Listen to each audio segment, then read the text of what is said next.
ഓം കിരാതരുഹായ നമ ശിവായ. എൻ്റെ പേര് രാമചന്ദ്രൻ. വേട്ടയ്ക്കുരുമകൻ പാട്ടിൻ്റെ പാരമ്പര്യ കോമരമായിട്ട് 54 വർഷമായി രംഗത്ത് പ്രവർത്തിക്കുന്നു. കഴിഞ്ഞ 30 വർഷമായിട്ടാണ് സജീവമായിട്ട് രംഗത്തേക്ക് വന്നത്. വേട്ടയ്ക്കുരുമകൻ എന്ന് പറഞ്ഞാൽ ശിവപുത്രനാണ്.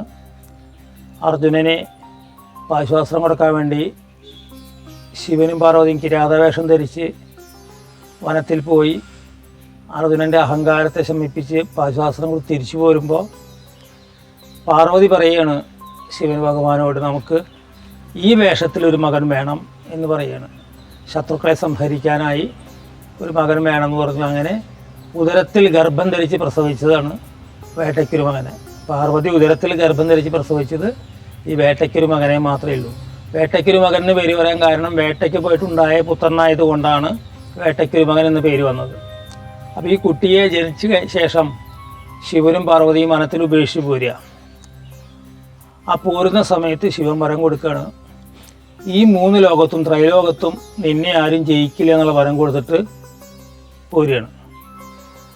അങ്ങനെ കുട്ടിയുടെ കരച്ചിൽ കേട്ട് വനത്തിൽ താമസിക്കുന്ന കാട്ടിലെ ജനങ്ങൾ ഈ കുട്ടിയെടുത്ത് വളർത്തുകയും അവരുടെ വിദ്യാഭ്യാസമായ അസ്ത്രവിദ്യയിൽ കെങ്കേമനാവുകയും ചെയ്തു. അപ്പം കാട്ടിൽ നടന്ന ദുഷ്ടമൃഗങ്ങളെ നിഗ്രഹിച്ച് അദ്ദേഹത്തിന് ദുഷ്ടത കണ്ടാൽ സഹിക്കില്ല. ആ മൃഗങ്ങളെ നിഗ്രഹിച്ച് നടന്ന് നാട്ടിലേക്ക് ഇറങ്ങി. നാട്ടിൽ വന്ന് നാട്ടിൽ ദുഷ്ടത കാണിക്കുന്ന രാജാക്കന്മാരെ യുദ്ധത്തിന് വിളിക്കുക, തോൽപ്പിക്കുക. എന്നാൽ അദ്ദേഹത്തിന് സ്വത്തോ ഭൂമിയോ ഒന്നും ആവശ്യമില്ല. അങ്ങനെ വന്നപ്പോൾ ഈ രാജാക്കന്മാർ ശിവൻ്റെ അടുത്ത് നിന്നിട്ട് പറഞ്ഞു, ഇങ്ങനെ ഒരു കുട്ടി വന്ന് ഭയങ്കര ശല്യമായി എന്ന് പറഞ്ഞു. അപ്പോൾ ശിവഭഗവാൻ പറഞ്ഞു, എൻ്റെ മകനാണ്, ഞാൻ വരം കൊടുത്തു പോയി, എനിക്കൊന്നും ചെയ്യാൻ സാധിക്കില്ല എന്ന് പറഞ്ഞു. അങ്ങനെ മഹാവിഷ്ണുവിൻ്റെ അടുത്ത് പോയി. മഹാവിഷ്ണുவோട് അഭയം പ്രാപിച്ച അദ്ദേഹം പറഞ്ഞു, ശരി, ഞാൻ അതിന് വഴി നോക്കാമെന്ന് പറഞ്ഞു. അങ്ങനെ ഒരു സുപ്രഭാതത്തിൽ മഹാവിഷ്ണു ബ്രാഹ്മണ വേഷധാരിയായി ഒരു പൊഞ്ചുരിക ഉണ്ടാക്കി ഈ കുട്ടി വിലസി നടക്കുന്ന സ്ഥലത്തു കൂടെ വന്നു. ആ വന്ന സമയത്ത് ഈ കുട്ടിക്ക് ഈ ആയുധം കണ്ടപ്പോൾ വേണം തോന്നി. യുദ്ധപ്രിയനാണ്, അപ്പോൾ ആയുധം കണ്ട വേണ്ടാന്ന് പറയില്ല. അപ്പോൾ ഈ ബ്രാഹ്മണൻ പറഞ്ഞു, ഇത് തരാൻ പറ്റില്ല, ഇത് എൻ്റെ ആവശ്യം ഉണ്ടാക്കിയാന്ന് പറഞ്ഞു. അല്ല, അത് കിട്ടിയേ കഴിയൂ എന്ന് പറഞ്ഞു. അങ്ങനെ തർക്കത്തിനൊടുവിൽ ഈ ബ്രാഹ്മണൻ പറഞ്ഞു, ശരി, ഞാൻ തരാം, പക്ഷേ നിലത്ത് വയ്ക്കാൻ പാടില്ല, ആരെങ്കിലും വയ്ക്കാൻ പാടില്ല, ശബ്ദം ചെയ്യണമെന്ന് പറഞ്ഞു. അങ്ങനെ ഈ വേട്ടയ്ക്കുരുമകൻ ഇടത് കയ്യിലിരിക്കുന്ന അമ്പിൻ്റെ വില്ലിൻ്റെ കൂടെ വലത് കയ്യിൽ അമ്പ് കൂടി കൂട്ടിപ്പിടിച്ച് ഇടത് കയ്യിൽ അമ്പും വില്ലും കൂട്ടിപ്പിടിച്ച് ഈ പൊഞ്ചുരിക വാങ്ങി. ആ സന്തോഷം ചുണ്ടിൽ വന്നു. അതിൻ്റെ ഭംഗി നോക്കി തിരിഞ്ഞു നോക്കിയപ്പോൾ ഈ ബ്രാഹ്മണനെ കാണാനില്ല. അപ്പോൾ കണ്ണ് രൗദ്രഭാവമായി. അപ്പോൾ ചുണ്ടു സൗമ്യം, കണ്ണു രൗദ്രമായിട്ട് വന്നു. ക്ഷിപ്രപ്രസാദിയും ക്ഷിപ്രകോപിയായിട്ട് വന്നു. ആ നിൽക്കുന്ന രൂപമാണ് പഞ്ചവർണ്ണപ്പൊടികളെ കൊണ്ട് കളമെഴുതുന്നത്. അങ്ങനെ ഇനി യുദ്ധം ചെയ്യാൻ പറ്റില്ലെന്ന് മനസ്സിലായപ്പോൾ കൈലാസത്തിൽ പോയി അച്ഛനോട് പറഞ്ഞു, എനിക്കിങ്ങനെ ഒരു അബദ്ധം പിഴഞ്ഞു എന്ന് പറഞ്ഞപ്പോൾ അച്ഛൻ പറഞ്ഞു, ഗൂഡല്ലൂര് നമ്പുമലക്കോട്ടയിലെ രാജാവിൻ്റെ ഭക്തനാണ്, നീ അവിടെ പോയി താമസിച്ചോ, ഭക്തജനങ്ങളെ നിന്നെ പൂവിട്ട് പൂജിക്കും, അവരെന്തു ചോദിക്കുന്നുവോ കൊടുക്കുക, അപ്പോൾ നിനക്കുള്ളത് അവർ തരുന്നുള്ള ഒരു വരം കൊടുത്ത് നമ്പുമലക്കോട്ടയിലേക്ക് പറഞ്ഞയച്ചു. അതാണ് വേട്ടയ്ക്കുരുമകനുള്ള പ്രത്യേകത. നമ്മൾ പ്രാർത്ഥിച്ച് നമ്മുടെ കാര്യം നടന്നതിന് ശേഷം മാത്രമേ അങ്ങോട്ട് എന്തെങ്കിലും കൊടുക്കണ്ടോ. ആണ് ക്ഷിപ്രപ്രസാദിയും ക്ഷിപ്രകോപിയുമായിട്ട് ഭഗവാന്റെ രൂപം വന്നത്. അങ്ങനെ നമ്പുമലക്കോട്ടയിൽ താമസിക്കുന്ന സമയത്താണ് ബാലുശ്ശേരി രാജാവിനെ ശത്രുക്കൾ ആക്രമിച്ചപ്പോൾ അവരുടെ കുലഗുരുവിൻ്റെ നിർദ്ദേശപ്രകാരം നമ്പുമലക്കോട്ടയിൽ പോയി വേട്ടയ്ക്കുരുമകനെ കൂട്ടിക്കൊണ്ടുവരാൻ പോയി. നമ്പുമലക്കോട്ടയത്ത് അദ്ദേഹത്തോട് അഭ്യർത്ഥിച്ചു, ശത്രുക്കൾ ആക്രമിക്കേണ്ട, അങ്ങ് വന്ന് രക്ഷിച്ചു തരണം എന്ന് പറഞ്ഞപ്പോൾ അദ്ദേഹം പറഞ്ഞു, ഞാൻ വരാം, ഞാൻ പല രൂപത്തിലും വേഷത്തിലും വരും, എന്നെ അറിഞ്ഞ് സ്വീകരിച്ചാൽ ഞാൻ അവിടെ നിൽക്കാമെന്ന് പറഞ്ഞു.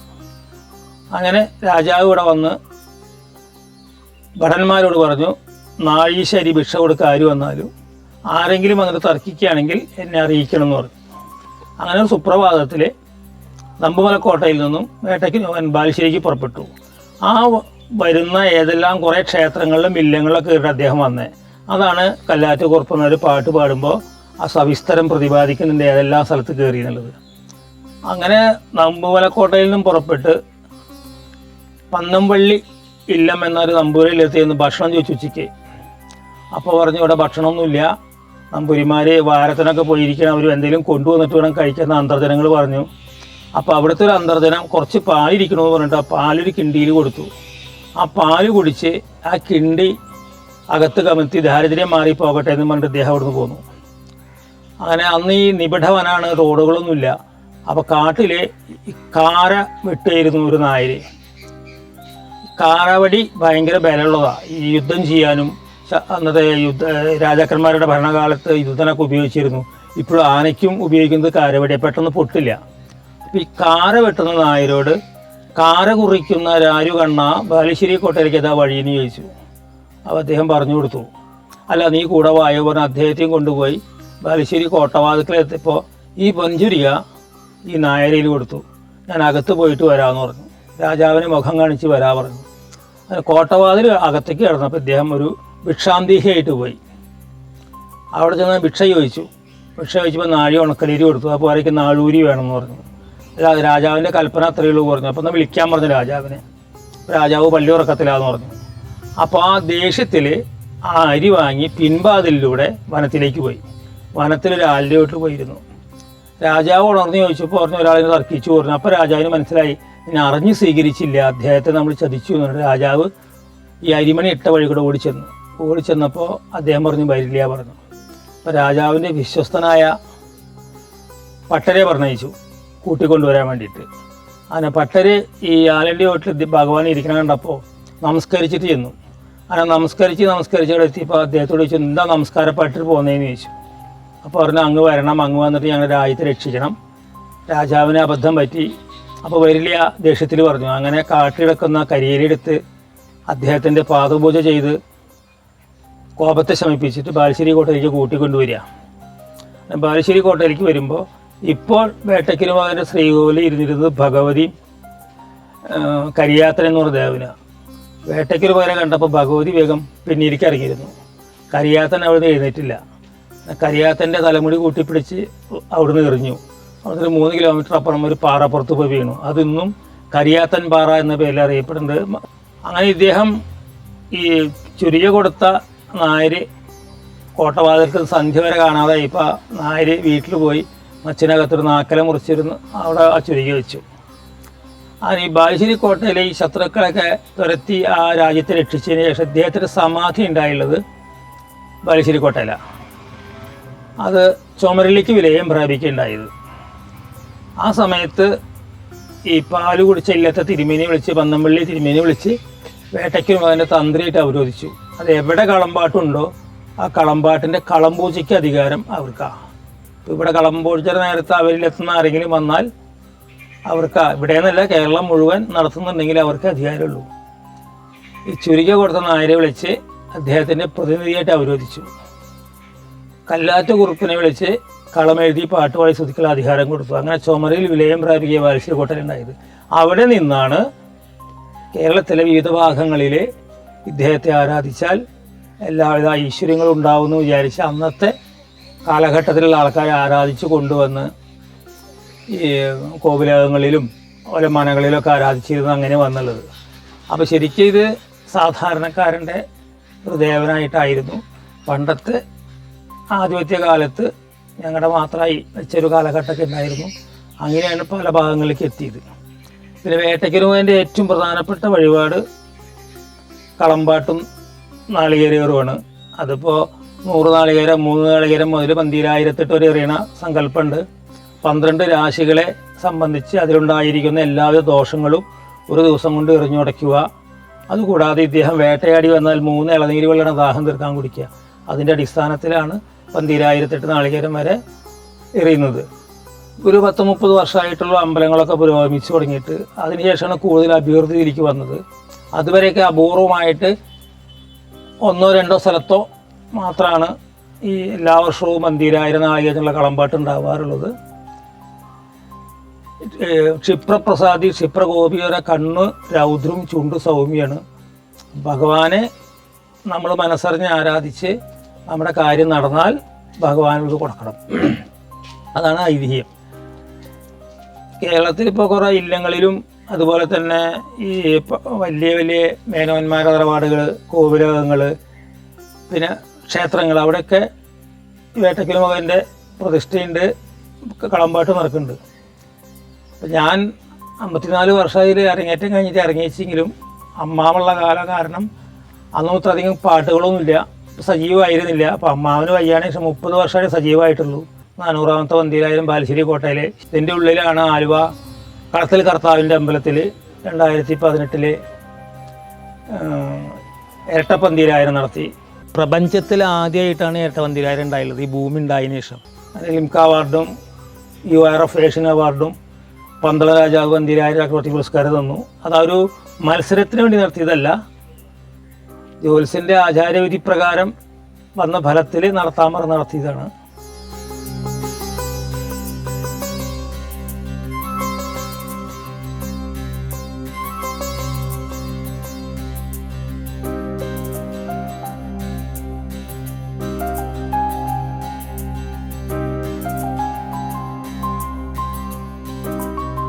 ഈ കളം എഴുതാനുള്ള അധികാരം കല്ലാറ്റ് കുറുപ്പന്മാർക്കുള്ളതാണ്. അതിപ്പോൾ അവർക്ക് വേട്ടയ്ക്കൊരുമാരുടെ മാത്രമല്ല, അയ്യപ്പൻ, ഭദ്രകാളി, എരിഞ്ഞിപുരാൻ, അന്തിമഹാകാളം, അങ്ങനെ പല രൂപത്തിലുള്ള കളങ്ങളും അത് 5 പൊടികളെ കൊണ്ടേ എഴുതുക. സൃഷ്ടി, സ്ഥിതി, സംഹാര. കാരണം പഞ്ചവർണ്ണമാണ് നമ്മുടെ ശരീരം. ആ പഞ്ചഭൂതത്തിൻ്റെ അടിസ്ഥാനത്തിലാണ് ഈ 5 പൊടികളെ കൊണ്ട് പച്ച, ചുവപ്പ്, മഞ്ഞ, കറുപ്പ്, വെള്ള, ഇതിൽ വേറെ പ്രകൃതിയിൽ നിന്ന് കിട്ടുന്ന പൊടികളെ കൊണ്ടാണ് എഴുതുന്നത്. ഇതിൽ കെമിക്കൽ വേറെ ഒന്നും ചേർക്കാറില്ല.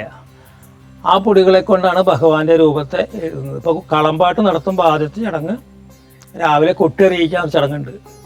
അത് ഭഗവാന്റെ ഭൂതഗണങ്ങൾക്കുള്ളൊരു മുന്നറിയിപ്പാണ്. ഇന്ന് വേട്ടയാടലുണ്ട്, അതിന് തയ്യാറായി സജ്ജരായിരിക്കണം എന്നുള്ളൊരു മുന്നറിയിപ്പാണ്. അത് കഴിഞ്ഞാണ് ഉച്ചപ്പാട്ട്. ഉച്ചത്തിൽ പാടുക എന്നാണ്. മിക്ക ആൾക്കാരും ധാരണ ഉച്ചപ്പാട്ട് ഉച്ചയ്ക്കേ പാടുള്ളൂ എന്നുള്ള ഒരു ധാരണയുണ്ട്. അതല്ല, ഉച്ചത്തിൽ പാടുക. അതായത് ഭഗവാനെ അന്ന് വേട്ടയാടലുണ്ട്, അതിന് കൂറയിട്ട് തിരുമേനിയും കുറുപ്പിരുന്ന് പൂജകളോട് കൂടിയിട്ടുള്ള പാട്ട് പാടി തയ്യാറെടുക്കുക എന്നൊരു ചടങ്ങാണ് ഉച്ചപ്പാട്ട്.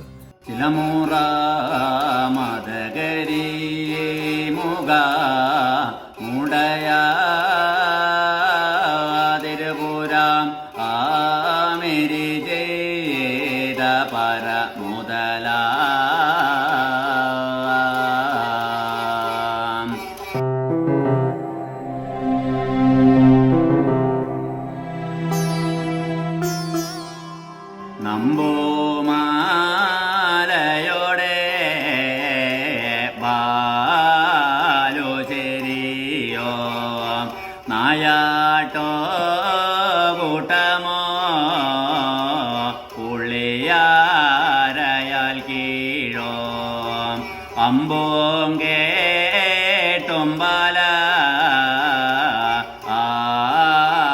ആയുധങ്ങളോ ആണ്ടേഴോ ഉള്ളൂരേ പടിപ്പോര തന്നീലോ. അതിനുശേഷമാണ് കളമെഴുത്ത്. കളമെഴുത്ത് കഴിഞ്ഞ് വൈകുന്നേരം അത്താഴപൂജ കഴിഞ്ഞിട്ട് മുല്ലയ്ക്കൽ പാട്ടിന് എഴുന്നള്ളിക്കാൻ പോവുക. ചില സ്ഥലങ്ങളിൽ മുല്ലയ്ക്കൽ പാട്ട് എന്ന് പറയും, തെക്കൻ ജില്ലകളിലേക്ക് കിടന്ന എതിരേൽപ്പ് എന്ന് പറയും.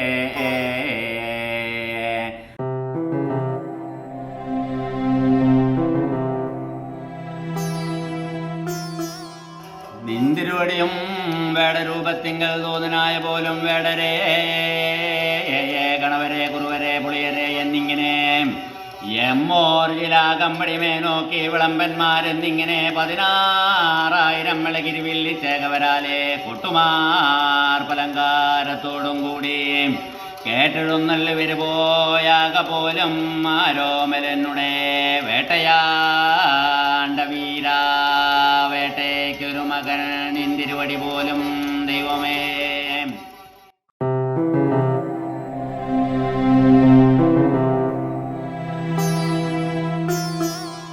പുല്ലക്കൽ പാട്ട് എന്ന് പറഞ്ഞാൽ ഒരു ആലൻ്റെ വീട്ടിൽ പോയിട്ട് വേട്ടയാടാൻ പോവുകയാണ്. അപ്പോൾ അതിന് അവിടെ പൂജ കൊടുത്തിട്ട് അവിടുന്ന് ദുഷ്ടമൃഗങ്ങളെ ആട്ടിയോടിച്ച് കൊണ്ടുവരിക വാദ്യഘോഷത്തോട് കൂടിയിട്ട്. ദുഷ്ടമൃഗങ്ങൾ നമ്മൾ പറയുമ്പോഴും ദുഷ്ടതയെ അകറ്റാൻ വേണ്ടി കൊണ്ടുവരിക. അങ്ങനെ അവരുമായിട്ടുള്ള യുദ്ധമാണ് ഈടും കൂറും ചവിട്ടുക എന്നുള്ളത്. ശിവതാണ്ഡവ നൃത്തത്തിൻ്റെ ഒരു വകഭേദമാണ് ആ ചവിട്ടൽ. അത് കഴിഞ്ഞ് കളത്തിന് ചുറ്റും ആണത്ത നൃത്തമുണ്ട്, കളപ്രതിഷ്ഠം. അത് കഴിഞ്ഞിട്ടാണ് നമ്പൂതിരി പൂജ കൊടുക്കുക, കളം പൂജ. ആ കളം പൂജയ്ക്ക് ഗണപതിക്ക് നേറ്റില്ല, നേരിട്ട് വേട്ടയ്ക്കൊരു മകരാണ്. എല്ലാ പൂജയ്ക്കും ഗണപതി നേത്യം കഴിഞ്ഞിട്ടേ ബാക്കിയുള്ള ഭഗവാന് നേതിക്കുള്ളൂ. പക്ഷേ വേട്ടയ്ക്കത്തെ കളം പൂജയ്ക്ക് നേരിട്ട് ഭഗവാനാണ് പൂജ. അപ്പോഴാണ് ആ കളത്തിന് ജീവൻ വരുള്ളൂ. സൃഷ്ടി, സ്ഥിതി, സംഹാരം. അതിനുശേഷം പാട്ടുപാടി തിരുവുച്ചിലുണ്ട്. അത് അഷ്ടദിഗ്ബാലകന്മാർക്കുള്ള തിരുവുച്ചിലാണ്. അതിന് മന്ത്രങ്ങളൊക്കെ ഉണ്ട്. അത് കഴിഞ്ഞ് കളത്തിൽ വന്നിട്ടൊരു ആനന്ദ നൃത്തമുണ്ട്, വല്യമ്മ നൃത്തം ചെയ്യും. അത് കഴിഞ്ഞാൽ 2 തുടറ മുകളിൽ നിന്നിട്ട് പട്ട് എഴുതി കൊടുത്ത് നൃത്തം ചെയ്യും. അത് കഴിഞ്ഞ് കളം കണ്ട് കുളിക്കാൻ പോകും. ഈ കഴുത്തിലിടുന്ന ചുവന്ന മാലയെ പാടുള്ളൂ, കോട്ടൽമാലാവ സങ്കല്പം. അതായത് ദുഷ്ടമൃഗങ്ങളെ നിഗ്രഹിച്ച് നന്മയെ വരുത്തി എന്നുള്ള പ്രതീകമാണത്. കളം കണ്ട് കുളിച്ചു വന്ന് കുരുത്തോല വാളുകൊണ്ട് കുരുത്തോല വെട്ടും. കുരുത്തോല വെട്ടുന്നത് ഹിംസിക്കാണ്. അതായത് തിന്മ നിറഞ്ഞു നിൽക്കുന്ന ഈ സ്ഥലത്ത് നിന്ന് അതിനെ വെട്ടിയകറ്റി നന്മയെ വരുത്തുക എന്നുള്ള സങ്കല്പം. അത് കഴിഞ്ഞിട്ടാണ് അദ്ദേഹം ദാഹം തീർക്കാൻ പോകുക. അതിനാണ് 3 ഇളനീര് വെള്ളം കുടിക്കുക. അതിൻ്റെ അടിസ്ഥാനത്തിലാണ് നാളികേരം ഏറിയുന്നത്. ഈ നാളികേരം ഏറിന് മുൻപ് പ്രദക്ഷിണം വെച്ച് കഴിഞ്ഞ് നടക്കലൊക്കെ നാളികേരം വെച്ച് കഴിഞ്ഞാൽ ഈ കളയുന്ന കുറുപ്പന്മാർ വാദ്യക്കാർക്കൊക്കെ ഓരോ നാളികേരം കൊടുക്കും. അത് നാളികേരം എറിഞ്ഞ വല ഭഗവാന്റെ കൂടെ നിൽക്കുന്നവർക്ക് അദ്ദേഹം കൊടുക്കുന്നൊരു ദക്ഷിണയാണ് ഈ നാളികേരം കൊടുക്കൽ.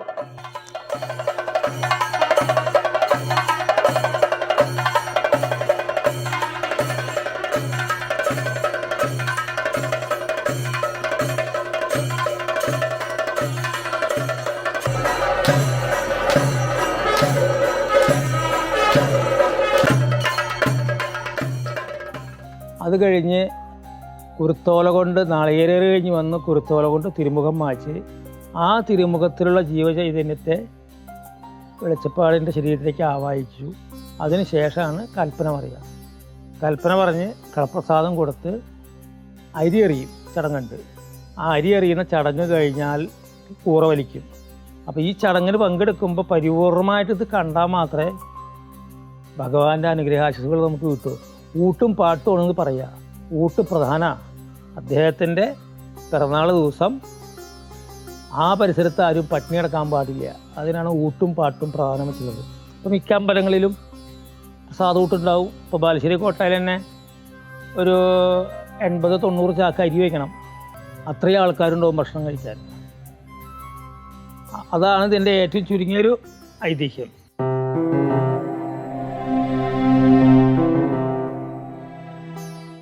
അപ്പോൾ ശരിക്കും കാരക്കുറ നായർ എന്ന് പറഞ്ഞാൽ ഞങ്ങളുടെ തറവാട്ടിൽ പാരമ്പര്യമായിട്ട് നൂറ്റാണ്ടുകളായി ഞങ്ങളുടെ തറവാടുകളിൽ ഇതുണ്ട്. വേട്ടക്കരൂരിൻ്റെ അമ്പലമുണ്ട്. ഇപ്പോഴത്തെ ഈ തലമുറയിലെ ഏറ്റവും മൂത്ത ആൾ ഞാനാണ്. അടുത്ത തലമുറ മരുമക്കത്തായ സമ്പ്രദായമാണ് ഞങ്ങൾക്ക്. ഏകദേശം ആ കുട്ടികളെ എഴുതാനും വായിക്കാനും പഠിച്ചു തുടങ്ങിയ ഒരു 10 വയസ്സ് 12 വയസ്സൊക്കെ ആകുമ്പോഴേക്കും തൽക്കാലം എഴുതാറാവും. ആ സമയത്താണ് അവരെ കൊണ്ടുവന്ന് ഇതിൻ്റെ മന്ത്രങ്ങൾ എഴുതി പഠിപ്പിച്ച് മൂലമന്ത്രങ്ങളൊക്കെ ചൊല്ലി ജപിച്ച് കളമ്പാട്ടിൻ്റേതായ ചടങ്ങുകളൊക്കെ പഠിപ്പിക്കുക. അപ്പോൾ ചില കുട്ടികൾ 2 വർഷം കൊണ്ട് പഠിക്കും, ചിലത് 4 വർഷം എടുക്കും. അങ്ങനെ അത് പഠിച്ചു വന്നതിന് ശേഷം അത് ചെണ്ട മാരാരായിട്ട് കൊണ്ടുവന്ന് മാരാരെയും കൊണ്ടുവന്ന് അവരെ താളത്തിന് ചവിട്ടാനാക്കി കൊണ്ടുവരും. അതിന് ശേഷമാണ് അരങ്ങേറ്റം ഒന്നുകിൽ ബാലുശ്ശേരി കോട്ടയിൽ അല്ലെങ്കിൽ പൊന്നാനി താലൂക്കിലെ എരമംഗലം സ്ഥലത്ത് പെരുമുടിശ്ശേരി വേട്ടഗിരിവൻ ക്ഷേത്രമുണ്ട്. അവിടെയാണ് ഞങ്ങളുടെ പൂർവികന്മാരൊക്കെ ആദ്യത്തെ അരങ്ങേറ്റം നടത്തിയുള്ളത്. അവിടെ തന്ത്രി വിളിച്ച് കലശം ആടണം. 40 മരം വെച്ചിട്ടുള്ള കലശം ആടിയിട്ട് വേണം കോമരാവുള്ളൂ. എന്നിട്ട് അവിടെ അരങ്ങേറ്റം കഴിക്കണം. അതിനുശേഷം പിന്നെ കൂടെ കൊണ്ടുവന്നിട്ട് നടന്ന് കുറച്ച് കണ്ടുപഠിക്കാനുണ്ട്. മുഴുവൻ നമ്മൾ പറഞ്ഞു കൊടുത്താൽ പഠിക്കേണ്ട വിഷയങ്ങളല്ല. കുറേയൊക്കെ ഈ ചെയ്യുന്ന കാര്യങ്ങളിൽ അപാകതകളും ന്യൂനതകളൊക്കെ പഠിച്ച് അങ്ങനെ പഠിച്ച് കൊണ്ടുവന്നിട്ട് വേണം ഏകദേശം ഒരു 10-20 വയസ്സാകുമ്പോഴേക്ക് ഏകദേശമൊക്കെ പഠിച്ചു വരും. അതിനുശേഷമാണ് ഈ രംഗത്തേക്ക് ഇറക്കുന്നത്.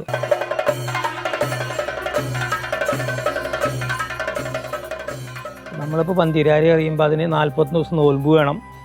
41 ദിവസം മുൻപ് ഈ ക്ഷേത്ര ഭാരവാഹികളും ഊരാളന്മാരും അതിൻ്റെ അടിയന്തര പ്രവർത്തിക്കാരും കൂടി ഭഗവാന്റെ മുമ്പിൽ നിശ്ചയിക്കണം. വ്രതം വേണം. അത് എന്നെ സംബന്ധിച്ചിടത്തോളം ഞങ്ങൾ പ്യുവർ വെജിറ്റേറിയനാണ്. അതുപോലെ തന്നെ കന്നിമാസം 1-ാം തീയതി മുതൽ കർക്കിടകം 31 വരെ പ്യുവർ നോൽമ്പായിട്ട് തന്നെയാണ് ജീവിക്കുന്നത്. അപ്പോൾ നാളികേരം അറിയുമ്പോൾ പലരും ചോദിക്കാറുണ്ട്, നിങ്ങൾ അറിയുന്നുണ്ടോ, കാര്യങ്ങൾ അറിയുന്നുണ്ടോ എന്നുള്ളത്. പക്ഷെ പുറത്ത് ആൾക്കാർ നിൽക്കണ കാണാതെ നമ്മുടെ മക്കളാണോ അല്ലെങ്കിൽ മരുമക്കളാണോ അല്ലെങ്കിൽ നമ്മളറിയുന്ന വ്യക്തികളാണോ എന്ന് നമ്മുടെ മനസ്സിൽ തോന്നാറില്ല. ഭഗവാനിൽ നമ്മൾ മനസ്സർപ്പിച്ചുകൊണ്ട് ഭഗവാനെ ധ്യാനിച്ചുകൊണ്ടാണ് ഇത് അറിയുന്നത്. അത് ചിലപ്പോൾ 2.5 മണിക്കൂർ കൊണ്ട് 10,000 കഴിഞ്ഞെന്ന് വരാം, ചിലപ്പോൾ 2.25 മണിക്കൂർ കൊണ്ട് കഴിഞ്ഞെന്ന് വരാം. അതൊക്കെ ഓരോ ദിവസത്തിൻ്റെ ഫലത്തിൻ്റെ അടിസ്ഥാനത്തിലായിരിക്കും അത് നടക്കുക. ഭഗവാന്റെ നാമങ്ങൾ നമ്മൾ മനസ്സിൽ പറയുക, അങ്ങനെ ഇതിലേക്ക് ഇറങ്ങുക. അപ്പോൾ ഇതെല്ലാം ഭംഗിയായിട്ട് നടക്കുന്നു. അപ്പോൾ ഈ കാര്യം മാത്രമല്ല, ആരായാലും ഭഗവത് നാമങ്ങൾ കൂടുതൽ ജപിച്ചു കഴിഞ്ഞാൽ കൂടുതൽ, പ്രത്യേകിച്ച് ഈ കലികാലത്തിൽ ചെയ്തു കഴിഞ്ഞാൽ കൂടുതൽ അവർക്ക് അനുഗ്രഹാശിസുകൾ ഉണ്ടാവുമെന്നാണ് എൻ്റെ വിശ്വാസം.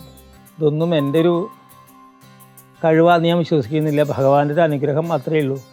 ഭഗവാനിൽ അർപ്പിക്കുക, ഭഗവാൻ നമ്മളെ കടാക്ഷിക്കട്ടെ, അതുമാത്രമേ ആഗ്രഹമുള്ളൂ.